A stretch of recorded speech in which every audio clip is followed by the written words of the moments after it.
This is the Sunday, November 16th, Massachusetts Pirate Party member meeting. We did not have a meeting last week, though we were scheduled to, but so we're doing it this week.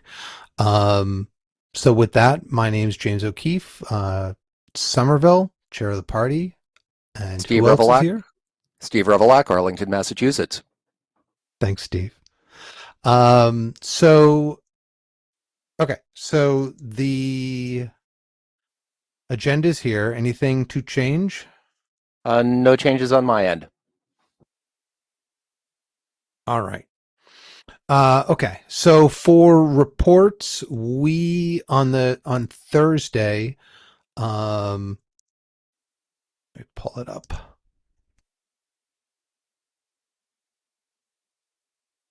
On Thursday is the criminalization of self-defense talk by the Black Response and Impact Boston. That will be 6 to 8:30 at the Community Arts Center in Cambridge, Massachusetts. They'd like you to register in advance. We are one of the sponsors of that. If the various there will be various featured speakers, and there will be free food and childcare provided. Additionally, they are doing a food drive, so to collect for the network of free community fridges. So if you want to bring canned goods or other stuff, non-perishable food items, please feel free to do so. I know I'll be there. I hope other folks will as well. Looking forward to it. Other than that, so I'll just show this. Oh, do this.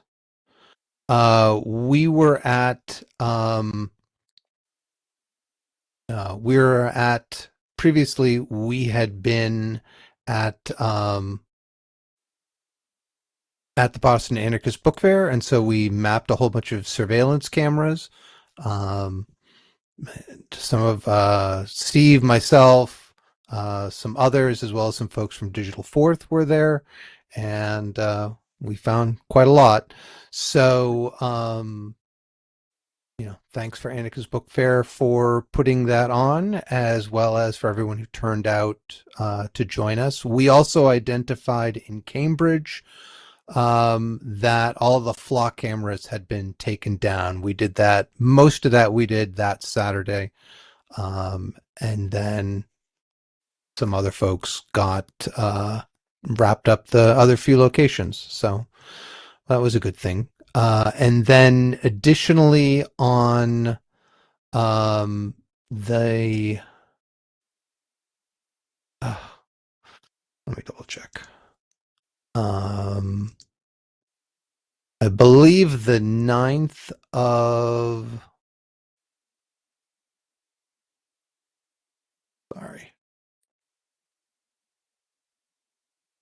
the city of Cambridge will have a public safety committee meeting on December 9th, where they will review the rollout of flock surveillance cameras, and whether to do that. If you'd like to, there'll be a post on it shortly. If you'd like to attend that meeting, especially if you live in Cambridge, please do. That will be at Cambridge City Hall in the Sullivan Chamber from noon to 2 p.m. And it's important that we get the word out that we don't want more surveillance cameras in Cambridge, especially ones that scan license plates and put that in a permanent record that can be searched by any police force in the United States. So, yeah. It's just if you don't collect it, then it cannot be abused. So, yeah. With that, getting back to the agenda. So those are the reports. Additionally, on U.S. Pirate Party news, the National Party has selected 12 cities as the finalists for the July 2026 National Convention. In the 12 cities are Boston and Providence. We emailed to their national survey to all of our supporters. So if you got that in the mail, please feel free to fill that out. Have a quite the variety of locations throughout the country. So hopefully they'll pick a good city and it will go well. As we do not have a representative, one of our representatives to the National Party here, I guess we can skip that. That's the only news that I know about. In terms of pirate news, does next Sunday work? Next Sunday does indeed work. Great. So we'll proceed with that. And then also on the agenda is finalizing the campaigns and voter outreach.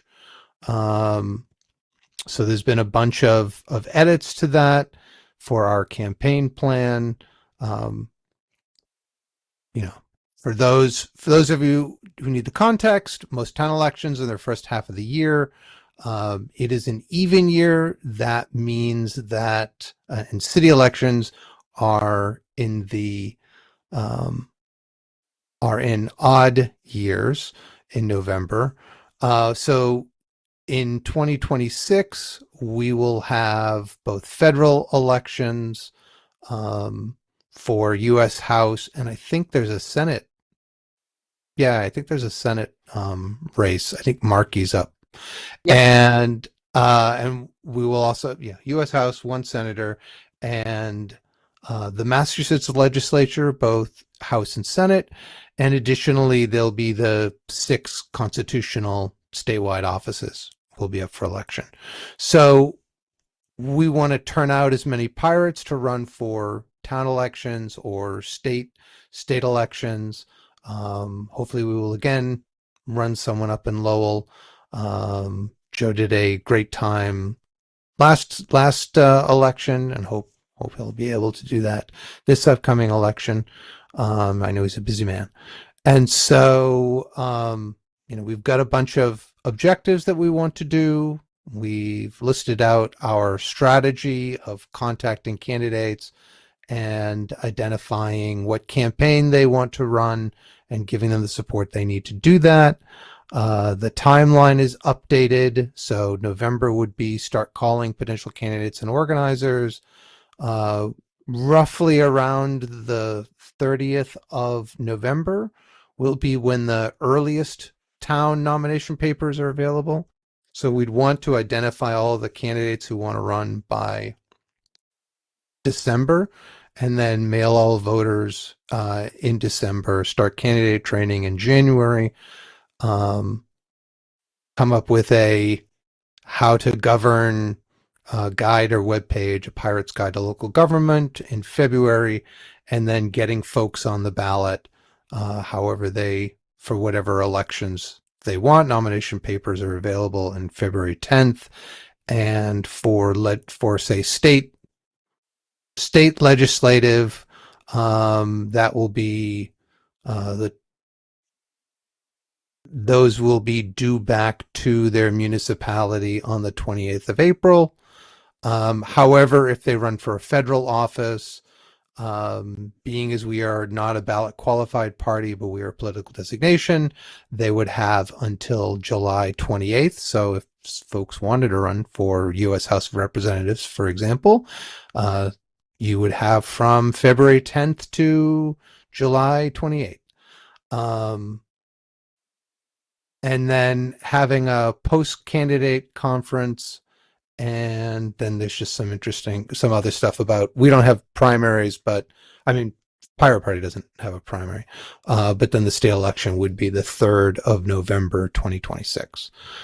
We have a list of documents that we would need to create over this period. And there are a couple of open questions, which can be revised as part of the training. OCPF filing dates, and if a candidate withdraws, and what what is, if there's, I don't think there's a deadline. I think the deadline to pull papers is in essence a day before they're due. Um, Obviously we don't want to, as Steve and I know, having gathered signatures, you don't want to wait till the last minute. And then the ethics report, I can double check that. I think that's due basically when you file your papers with the elections division. I'm pretty certain of that, but it's, we'll go and revise that. And that's it. What do you think, Steve? Sounds good. Shall we approve then? I motion approval. All right, let me just check one thing that I did not check.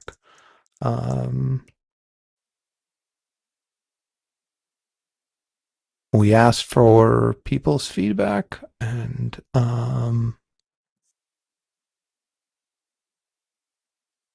we're good on that score, I guess.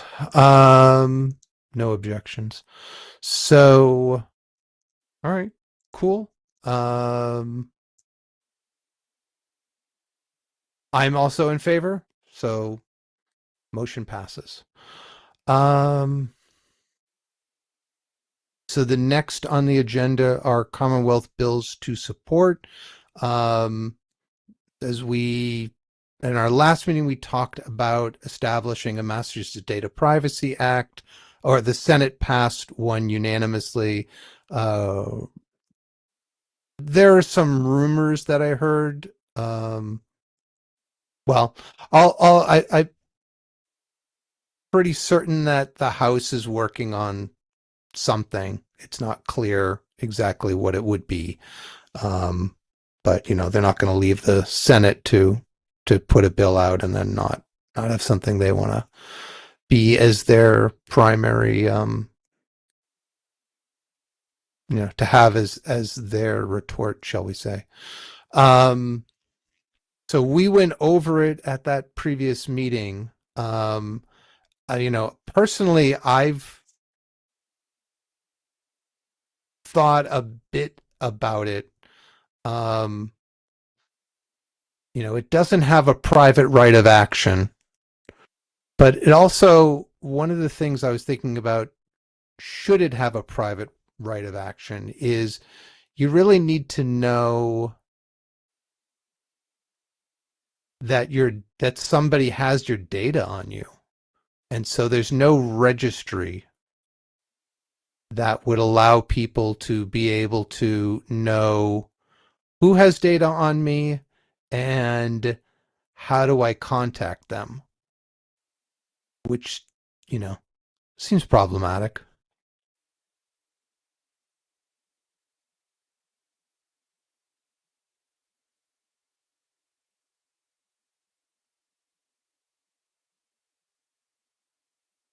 Um, Additionally, I don't know, it seems too early to decide if we want to support this bill or not, because I feel like we need to get a better sense of what is our minimum set of features that we want. Thoughts, Steve? Yeah, I have not had a chance to review this. So, I would, considering that, to the best of my knowledge, we don't have a data privacy act in Massachusetts. Hopefully this would fall into the too difficult to, this would be something that would be kind of hard to mess up worse than things already are. I haven't dug into it though. Yeah, and there's no federal bill as well, so it's not like we will preempt or the feds would preempt whatever we have because there's, the last thing is there are privacy rules about the data a video rental store collects on you, as I think Cory Doctorow has mentioned a large number of times, much to his credit, that we really don't fundamentally have that. So I guess what do you think about rather just? I mean, I don't know. My guess would be we're not going to hear a that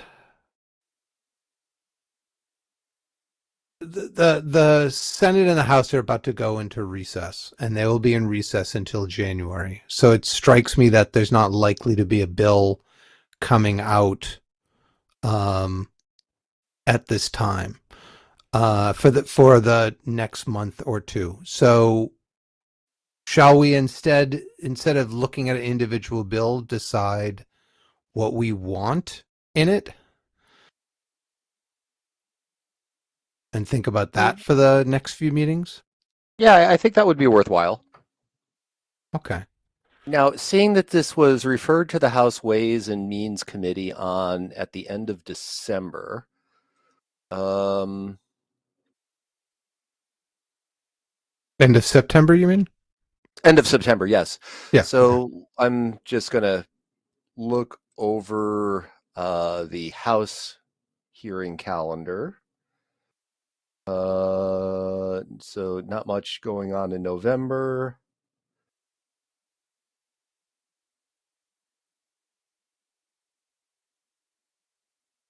Nothing scheduled for December.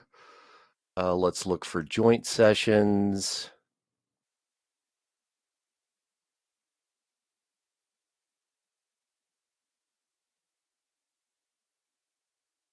Yeah, nothing scheduled for November. Actually, that's weird because there are things. Huh.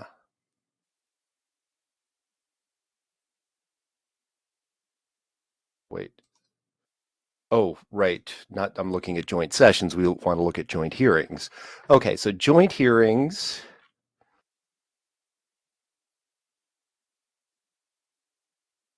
Okay, so this is a Tuesday, and it was the joint committee on, what was it again? Ways and Means. Okay. Well, it's House Ways and Means. It's not a joint committee. It's the House right. Ways and Means. Okay. This one. So in that case, I do not see anything scheduled for. I don't see anything scheduled for this in November or December.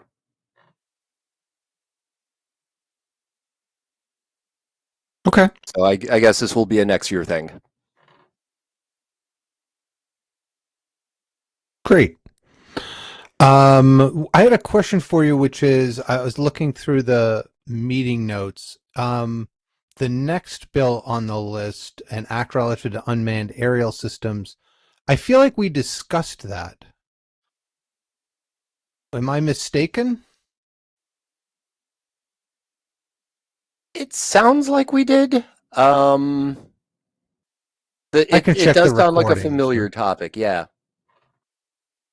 Because I feel like it was like I remember we went through like, there's some good stuff. It seemed like it had some good qualities, but I wasn't sure what we decided on that. So I guess I'll have to check the past recordings and see, to be sure.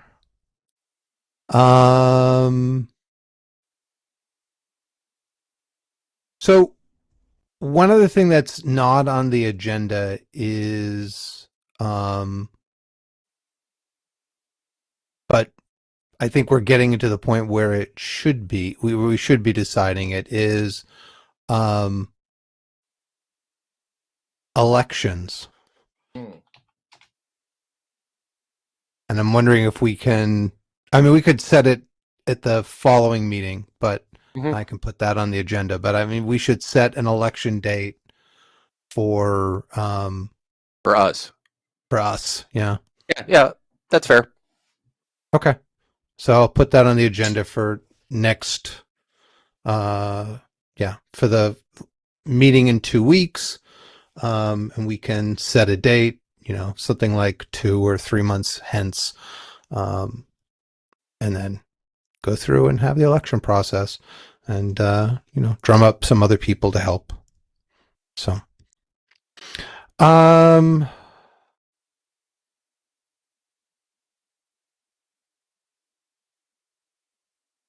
all right. Well, yeah, we've got a bunch of bills, but now that we have the agenda, now that we have the plan, the campaign plan, um, I know that's going to be more of my focus. Mhm. It's getting that done. Um, do you want to do you want to go through some of these bills or call it a day?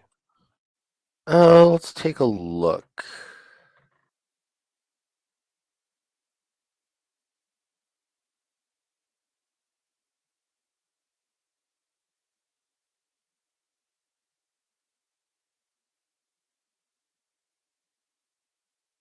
All right.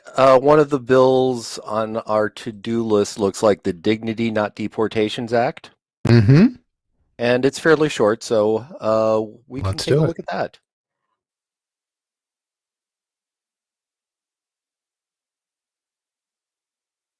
I think Christine Barber is my rep. Oh, and that's also scheduled for the 25th. Nice. Would you like to read it or would you like me to read it? Oh, sure. Let's go through. So this will amend Chapter 6 of the General Laws. So we start by some definitions. A covered entity, which is any of the following entities or their agents, officers. So it's anybody involving the Commonwealth, any law enforcement agency in the Commonwealth, or any city, town, district, or authority in the Commonwealth. So it looks like law enforcement agencies and their employees and officers and such. So the next is an immigration collaboration agreement. That's a contract or an agreement sort that grants federal immigration enforcement authority or powers to any covered entity, including but not limited to an agreement made pursuant to 8 USC 1357. So this sounds like an agreement where some local, law enforcement agency has an agreement to work with a federal immigration enforcement agency. Law enforcement agency. So we have a definition of law enforcement agency. It includes police departments, municipal police, sheriffs, campus police departments, hospital police departments, the Department of Corrections, the state police. I assume the MBTA police would be in here, but they're not listed explicitly. But the thing it's an illustrative list because of the including but not limited to section. I'm So wondering if it includes like the various compacts for SWAT services, because those are um, usually private companies that are then various towns joined together as part of this private company.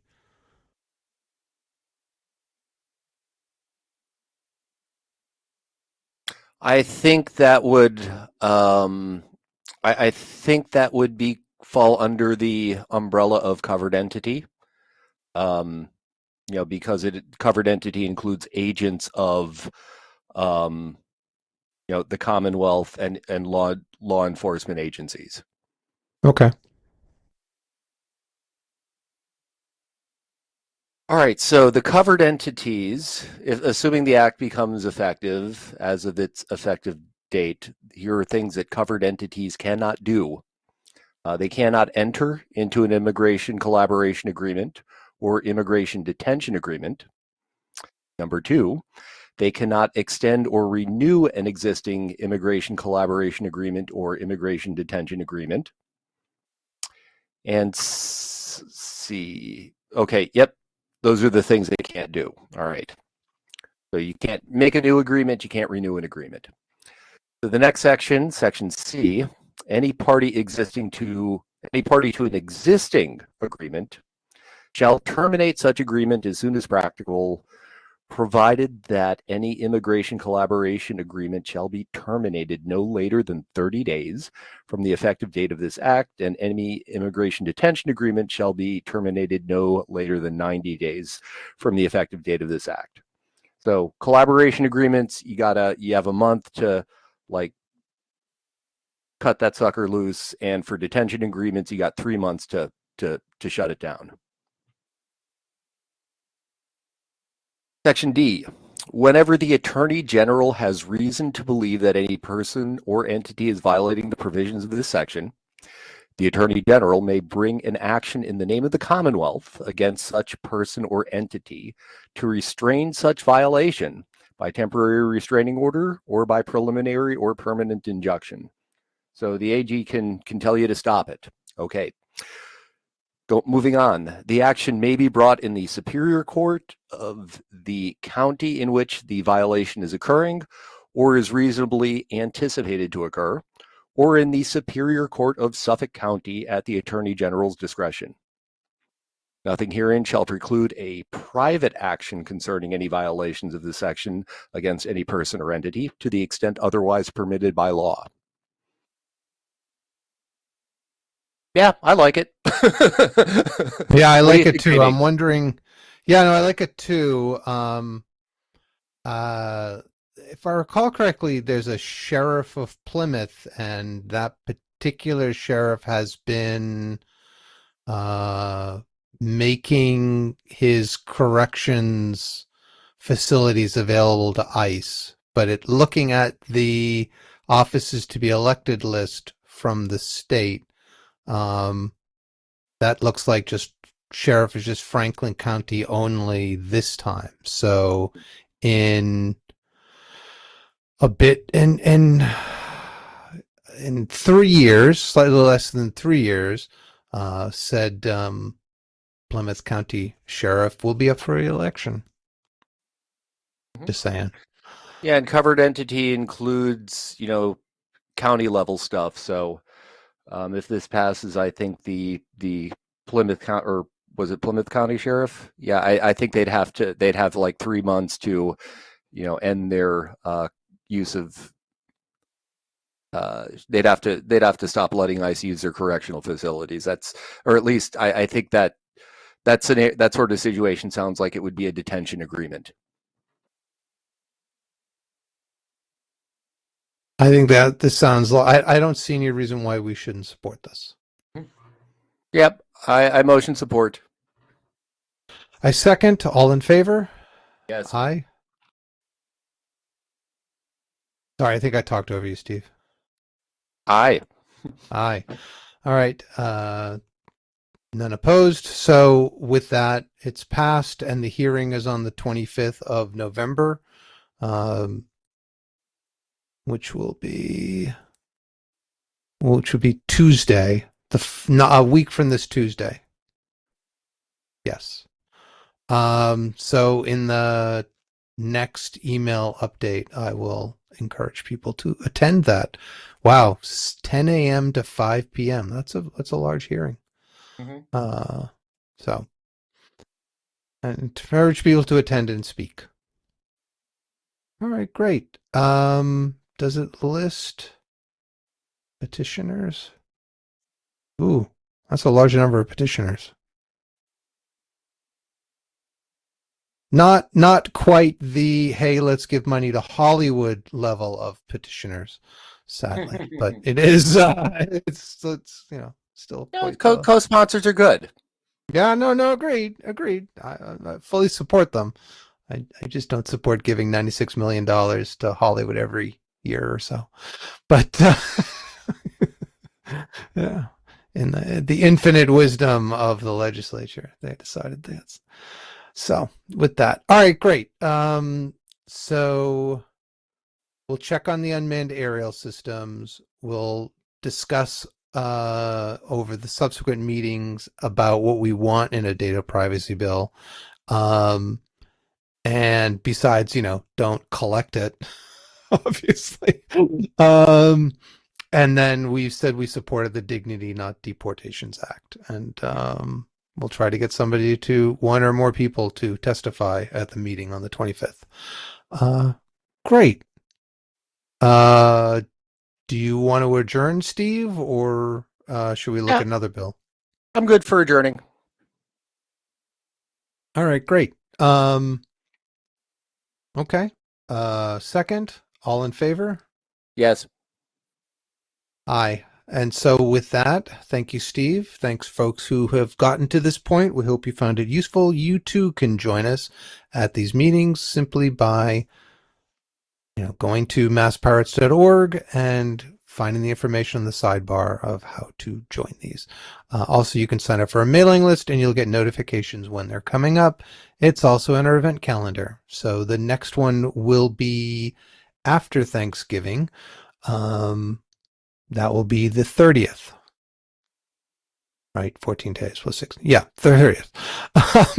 So, yes, we hope you'll come and join us for that. All right, take care and have a wonderful week.